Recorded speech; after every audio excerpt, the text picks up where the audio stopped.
C programming এর Bangla video টিউটোরিয়ালে সবাইকে স্বাগতম। আমি মোহাম্মদ শরীফ চৌধুরী। সো আমরা জানি যে কোনো কিছু প্রিন্ট করার জন্য আমরা যে ফাংশনটা ইউজ করি সেটা হচ্ছে প্রিন্টএফ। প্রিন্টএফ ফাংশনের কাজ মোটামুটি আমরা প্রায় জানি। তো আজকে আমি প্রিন্টএফ ফাংশনের সম্পর্কে একটু বিস্তারিত আলোচনা করব। প্রিন্টএফ ফাংশনের ক্ষেত্রে আমরা যেই জিনিসটা জানি যে দুই ডবল কোটেশনের ভিতরে এভাবে প্রিন্ট ফাংশন লেখা পরে এই ডবল কোটেশনের মাঝখানে এখানে যা কিছু আমরা লিখবো সেটা সে প্রিন্ট করে দেখাবে।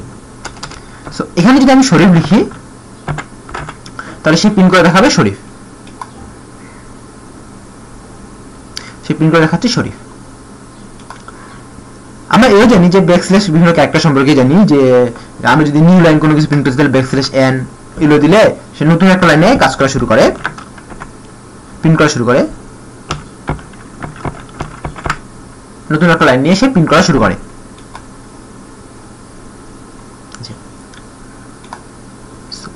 এবং ব্যাকস্ল্যাশ বিভিন্ন ক্যারেক্টার সম্পর্কে জানিছি, যেমন backslash double quotation. Double quotation যদি আমরা প্রিন্ট করতে চাই সাধারণভাবে দেখা যায় কি এখানে ডবল কোটেশন যদি আমি সাধারণভাবে লিখি এই ডবল কোটেশন মাঝখানে শুধু এতটুকু প্রিন্ট করবে। বাট আমরা যদি যেখানে ডবল কোটেশন প্রিন্ট করার ব্যাপার সেক্ষেত্রে আমরা কি করতে সামনে একটা ব্যাকস্ল্যাশ ডবল কোটেশন দিলেই সেখানে ডবল কোটেশনটা প্রিন্ট করে। এবং আমি আজকে আরেকটা ব্যাপার আলোচনা করব, সেটা হচ্ছে যে মান, বিভিন্ন মান ধরনের অ্যাসাইনের ক্ষেত্রে কি হয়। আমরা যদি কোনো মান প্রিন্ট করতে চাই সেক্ষেত্রে আমাদের কি করতে হয়, যে মানটা প্রিন্ট করব সেটা কি টাইপ সেই টাইপ অনুসারে আমাদেরকে স্পেসিফাই ডিক্লেয়ার করতে হয়। আমরা যদি ইন্টিজার মান প্রিন্ট করতে চাই তাহলে আমাদেরকে পার্সেন্ট ইউজ করতে হয়। পার্সেন্ট ডি 5 দিলে কি 5 মানটা সে পার্সেন্ট এর মধ্যে প্রিন্ট করবে, এখানে প্রিন্ট করবে। পার্সেন্ট ডিটা কিন্তু সে প্রিন্ট করবে না, প্রিন্ট করবে কি 5। সো আমি যদি এই প্রোগ্রামটা রান করি সে 5 হবে, অর্থাৎ এই মানটা সেখানে প্রিন্ট করবে। অনুরূপভাবে এখানে শুধু আমরা ডাইরেক্টলি মান না ভেরিয়েবল দিতে পারি এবং সেই ক্ষেত্রে সে কি করবে ভেরিয়েবলের মানটা প্রিন্ট করবে। এটি এ লিখলে ইকুয়াল টু 5, এখানে যদি এ দেই তাহলে কি করবে এর মানটা প্রিন্ট করবে 5। আরো একটু ব্যাপার যেখানে লক্ষ্য করা যায় যে আমি যখন ভেরিয়েবল ডিক্লেয়ার করতেছি, ভেরিয়েবলের মানটা প্রিন্ট করতেছি, সেক্ষেত্রে কি কি বিষয় আমাদেরকে লক্ষ্য রাখতে হচ্ছে। এক নাম্বার হচ্ছে যে ভেরিয়েবল অবশ্যই আগে ডিক্লেয়ার করে দিতে হবে, ভেরিয়েবলে অবশ্যই মান থাকতে হবে এবং ভেরিয়েবলটা কোন ডেটা টাইপ সেই টাইপ অনুসারে আমাদেরকে স্পেসিফাইড ইউজ করতে হবে। ভেরিয়েবলের মানটা যদি আমি না দেই তাহলে কি করবে সে গার্বেজ মান প্রিন্ট করবে। এমন একটা মান প্রিন্ট করেছে যেটা আমরা কেউ জানি না, এটা যে সবসময় এই মানটাই প্রিন্ট করবে তারও কোনো গ্যারান্টি নেই।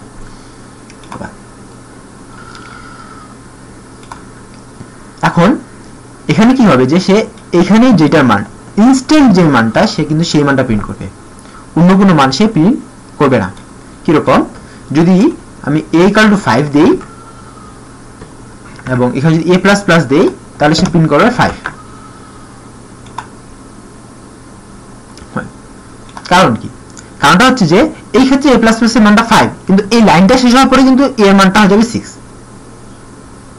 a প্লাস প্লাস এই ক্ষেত্রে কিন্তু এইটার মান হচ্ছে 5, এই স্টেটমেন্টের মান 5, কিন্তু লাইনটা শেষ হওয়ার পরে এর মান হবে 6। কিরকম বলি, যে যদি আমরা দেই b equal to a plus plus দিতাম তাহলে কি হতো,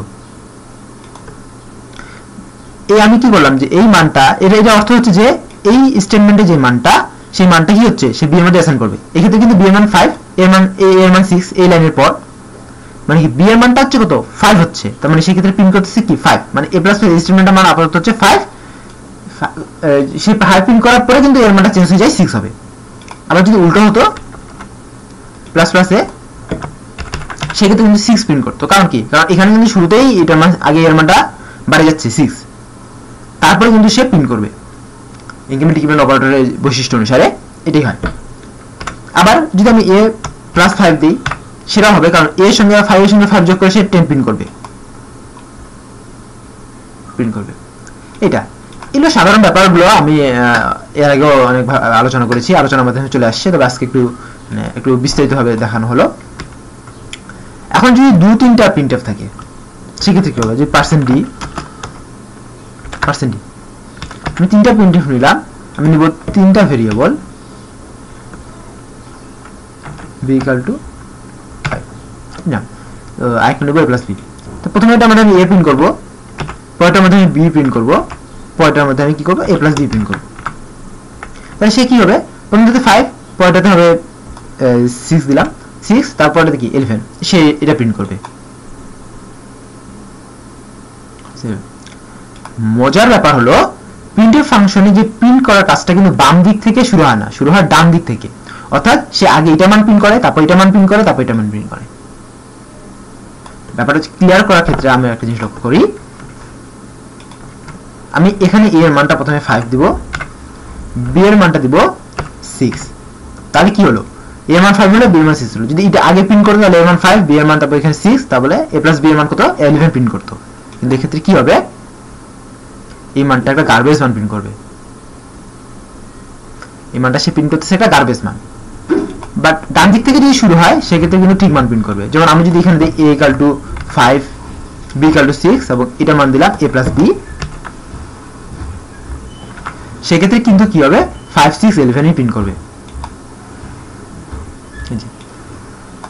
11, 5, 6 কারণ কি এটা ডান দিক থেকে যে শুরু হয়েছে, এর মান 5 পাইছে, তারপর b এর মান 6 পাইছে এবং যখন a plus b আসছে তখন সে দেখছে যে a b দুটার মান পাই গেছে, সে 11 মানটা প্রিন্ট করে ফেলেছে।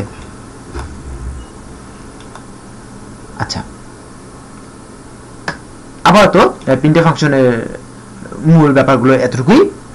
এখন আরেকটু কিছু জিনিস আমি আলোচনা করি, সেটা হচ্ছে যে %d টা। আমরা যখন কোনো কিছু প্রিন্ট করি সেক্ষেত্রে আমরা কি করি, স্পেসিফায়ারের আগে পার্সেন্টটা ইউজ করি। %d লিখলে কি ইন্টিজার মানটা, আমরা কিন্তু পার্সেন্ট এটা যদি কখনো প্রিন্ট করতে চাই সেক্ষেত্রে আমরা ব্যাকস্ল্যাশ % দিলে কিন্তু পার্সেন্টটা প্রিন্ট করবে না।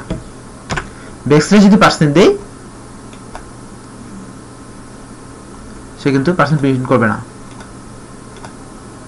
সরি, ব্যাকস্ল্যাশ % দিলেও কিন্তু সে পার্সেন্টটা প্রিন্ট করবে না। পার্সেন্ট প্রিন্ট করার জন্য আমাদেরকে যেটা দরকার সেটা হচ্ছে পার্সেন্ট। $% দিলে $% দিলে সে একটা মাত্র পার্সেন্ট প্রিন্ট করবে।